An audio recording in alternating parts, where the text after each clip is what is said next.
Hello viewers, আসসালামু আলাইকুম and welcome back to my channel Jannat's cook. আশা করি আপনারা সবাই খুব ভালো আছেন। তো প্রতিদিনের মতো আজকে নতুন একটি রেসিপি নিয়ে চলে এসেছি আপনাদের সাথে শেয়ার করার জন্য। আজকের রেসিপিতে আমি আপনাদের সাথে শেয়ার করছি ঘরে কিভাবে আপনারা পারফেক্টলি বোরহানি তৈরি করতে পারবেন একদম রেস্টুরেন্ট স্টাইলে। তো চলুন কথা না বাড়িয়ে আজকের রেসিপিটা দেখে নিই। এই রমজানে কিন্তু ইফতারে ঠান্ডা ঠান্ডা বোরহানি খেতে খুবই ভালো লাগবে সকলের কাছে। তো বোরহানিটা তৈরি করার জন্য এখানে আমি 2 টেবিল চামচ পরিমাণ পুদিনা পাতা, 2 টেবিল চামচ পরিমাণ ধনিয়া পাতা নিয়েছি, আর সাথে 2টা গাছের কাঁচা মরিচ নিয়েছি। এই মরিচগুলো অনেক বেশি ঝাল ছিল, তাই আমি এখানে 2টা ব্যবহার করছি ছোট সাইজের। তো এইগুলা বেটে কিন্তু আমি এখানে 2 টেবিল চামচ পরিমাণ নিয়েছি একটা বাটিতে। তারপর এখানে লবণ দিয়ে দিচ্ছি, সাথে আছে কালো বিট লবণ, আর দিয়ে দিচ্ছি জিরার গুঁড়া, তারপর গোলমরিচের গুঁড়া, আর সাথে 2 টেবিল চামচ পরিমাণ চিনি দিয়ে দিয়েছি। এরপর এখানে আমি 1 টেবিল চামচ করে লেবুর রস দিয়ে দিচ্ছি।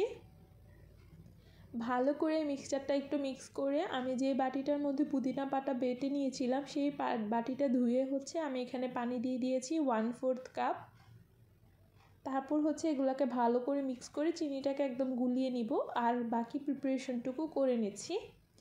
এখানে আরেকটা মিক্সিং বোলের মধ্যে আমি নিয়ে নিচ্ছি প্রায় 1 কাপ পরিমাণ ঘরে পাতা টক দই। এই টক দইয়ের রেসিপিটা কিন্তু আমার চ্যানেলে আছে, শর্ট হিসেবে আমি আপলোড করেছি, আপনারা চাইলে সেখান থেকে দেখে নিতে পারেন। তারপর যে পুদিনা পাতার মিক্সচারটা তৈরি করেছিলাম মশলা দিয়ে, তো সেটা দিয়ে দিয়েছি। এখন এটাকে ভালো করে আমি ছেঁকে নিচ্ছি। আপনারা চাইলে এখানে সুতি কাপড় ব্যবহার করতে পারেন। তো আমি এখানে জাস্ট একটা স্ট্যানারের মধ্যে ছেঁকে এক্সট্রা পানিটুকু নিয়েছি, আর যা লাম্পস ছিল সেগুলোকে আমি ফেলে দিব। তারপর এটাকে আমি ভালো করে একটা চামচের সাহায্যে ফার্স্টে একটু মিক্স করে নিচ্ছি। আপনারা চাইলে দইটাকে আগে একটু ভালো করে ফেটিয়ে নিতে পারেন।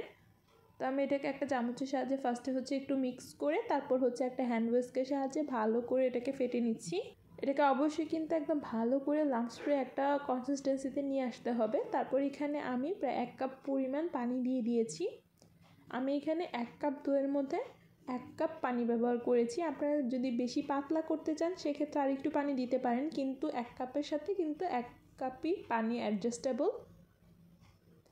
আর ওইখানে তো আমি 1/4 কাপ পরিমাণ পানি মশলাটা থেকে দিয়েছি।